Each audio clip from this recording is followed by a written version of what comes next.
Hey everybody, I'm Matt. This is the 10-Minute Bible Hour podcast. We're working our way through the book of Matthew, one little bit at a time. Last week we were in Matthew chapter 9, verses 9 through 13, looking at the story about the time that Jesus went and invited Matthew, the tax collector, to follow him. He just said, follow me. And then Matthew was like, okay, I'll do that. And then Matthew threw him a big party, but all of Matthew's friends were kind of societal screw-ups and outcasts and undesirables and people who did naughty things. And the other audience, the other invitees who came to this meal at Matthew's house were the fanciest, most conservative religious people, and obviously it was a mess. And in the process of it, the religiously conservative types are like, why does Jesus hang out with tax collectors and sinners? And then Jesus gives them a response that we're going to talk about here in just a minute. So there was a time when I went to this event, and it was an event where the people there did not think the stuff that I think. They had a very different set of beliefs, a very different orthodoxy from what I'm a part of. But, it was a good group. It was a nice visit and everything. And while I was there was a panel, and there was a young man on that panel who badly wanted to be accepted into this group. And as he talked, people figured out quickly, oh, you're an outsider to the group, and you're the kind of outsider that we find to be the repugnant cultural other. Gross. And so they start piling on and criticizing the kid and pushing back on him. And everything that he got criticized for, he just owned. Yep, I am that. Yep, I did think that. Yep, I am problematic in that way. And he apologized, and he said whatever words that he was told he needed to say, but he never did receive acceptance. Because what was going on in that room was that the people who represented orthodoxy there didn't want this person to be enfolded into orthodoxy.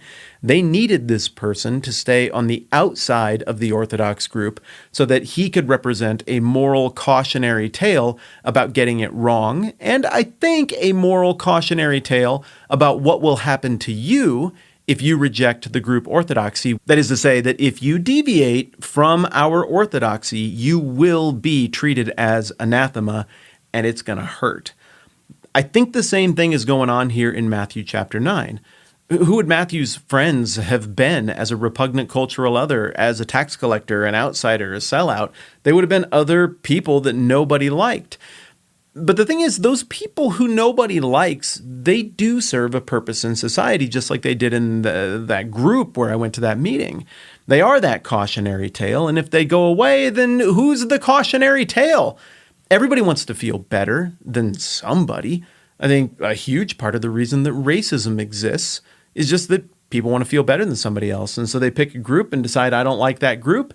And if that group is bad, then I don't have to feel like I'm clinging from the bottom rung because there's somebody who's a couple rungs down from me, but I'm not going to kick their hands off that rung. I want them hanging on that bottom rung because as long as that bottom rung in my mind is occupied, I can't go there myself. There's a darkness to humanity that we see manifest in a lot of different ways. It's particularly ugly when it manifests in religion like this. So Jesus has just shown mercy and forgiveness in back-to-back anecdotes in the book of Matthew.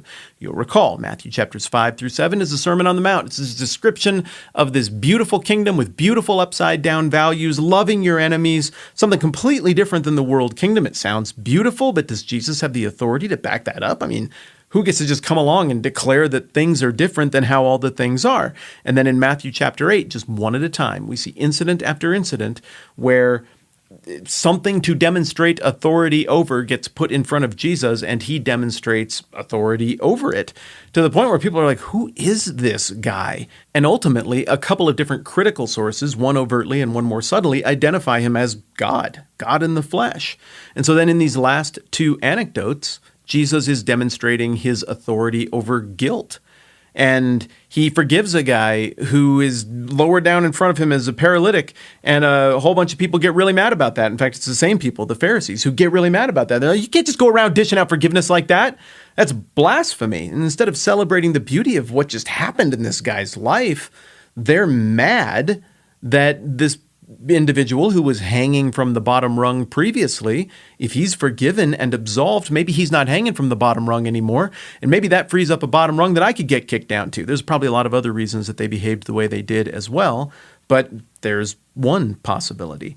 So we see The Pharisees, the religious, very conservative types, reject forgiveness for this undesirable, injured, crippled guy in one passage, and then we see them double down on their rejection of forgiveness for Matthew and his other undesirable, repugnant, cultural other friends.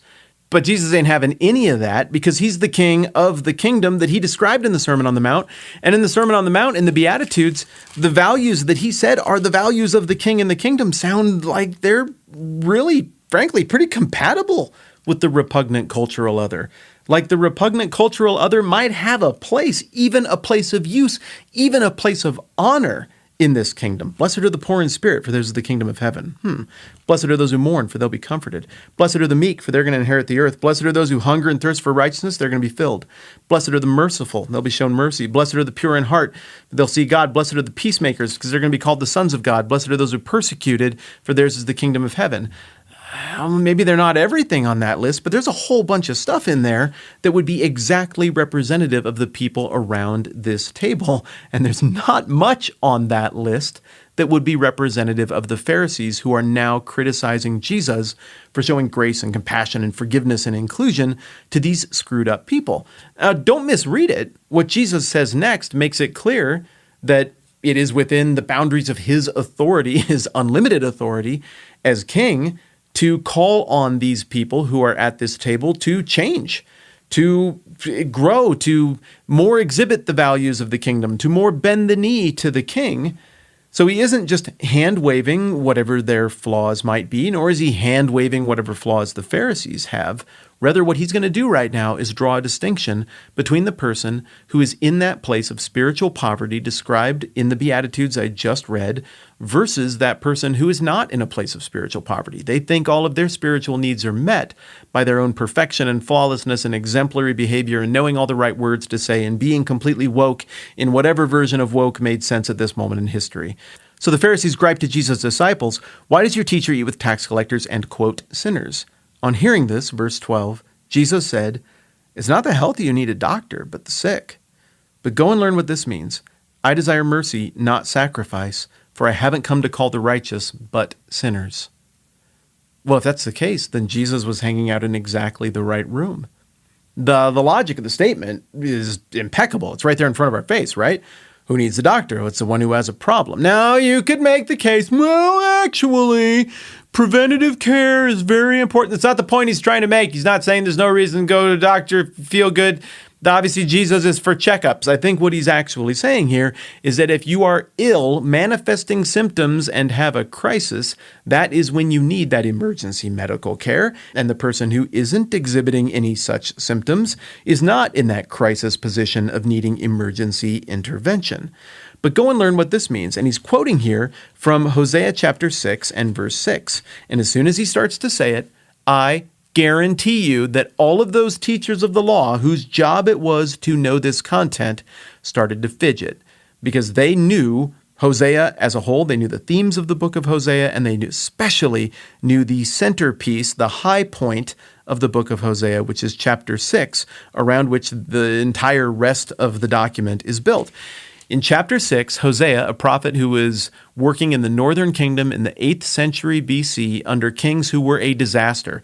I don't know for sure how long Hosea lived, but there's this era like there was in Rome a little bit after the time of Jesus where you got a whole bunch of different emperors who come and go and everybody gets assassinated and people reign for like 9 hours or a month or whatever. That happens in the northern kingdom while Hosea is around. And all of these kings who were assassinating each other and briefly taking power and shelling out money that could have been used for much more redemptive things to the Assyrians to keep them off of their doorstep, they're also flirting kind of with God things a little bit here and there where it's convenient to them, but mostly they worship pagan gods and things like that. So Hosea is pushing back on all of that. The theme of Hosea is pushing back on the unfaithfulness of Israel by contrast to the faithfulness of God. And so in Hosea 6 and verse 4, he says, "What can I do with you, Ephraim? What can I do with you, Judah? Your love's like the morning mist, like the early dew that disappears.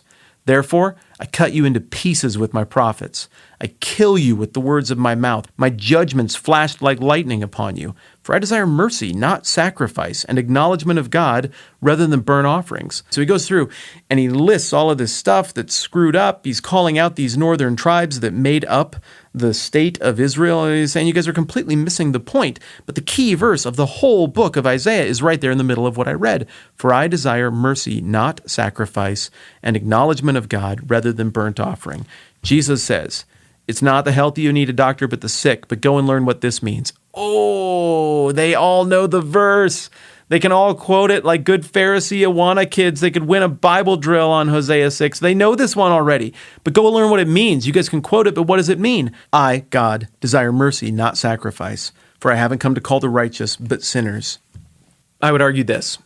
If your religion requires there to be a repugnant cultural other in order for it to be true, and by your religion, I mean anything. Your stated Christian religion, Christian-ish religion, spin-off Christian religion, the religion from another continent, another part of history, your non-religion religion, your political religion, whatever it is, if it requires there to be a cautionary tale, repugnant cultural other who dangles from the bottom rung in order to keep everybody else in line and to make you and me feel good about things, your religion is broken.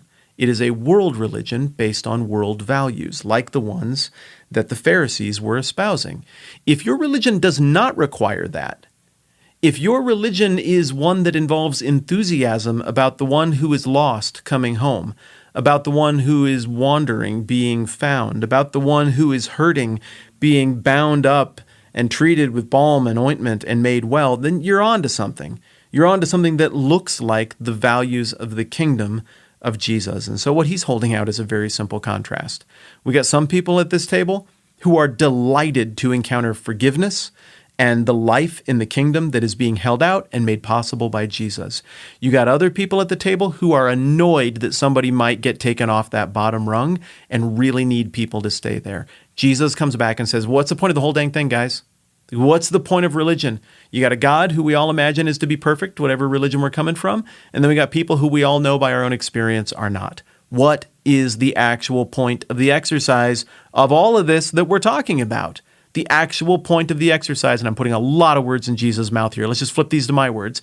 The actual point of the exercise is reconciliation by the grace of that perfect God figure with imperfect people. Everybody's imperfect. The fancy religious people, the fancy political people, you, me, the prostitutes, the tax collectors, all of these screwed up people, we're all imperfect. And so we are all in need of the redemption and forgiveness of God. And the whole, it's not the healthy who need a doctor, but the sick thing is tongue in cheek. What Jesus is clearly saying throughout his whole teaching here is you're all sick. It's just that some of you know it and some of you don't. Once again, the bad guys in the story are the ones who want to withhold forgiveness, prop themselves up, wallow in their own pride, and be celebrated. The people who are the good guys in the story are the ones who look at the king, and for all their other flaws, they can tell that is truer and realer. That is the king, and they assume a right posture of humility, acknowledging their sickness and need for a doctor before that king. Mixed metaphors on purpose. They're the ones who get it right. If we want to interpret Jesus' words right, and we might even be interested in tagging along with that and seeing what it might look like for you or me, that is the right posture to assume. Matt, this is the 10-Minute Bible Hour podcast. Let's do this again soon.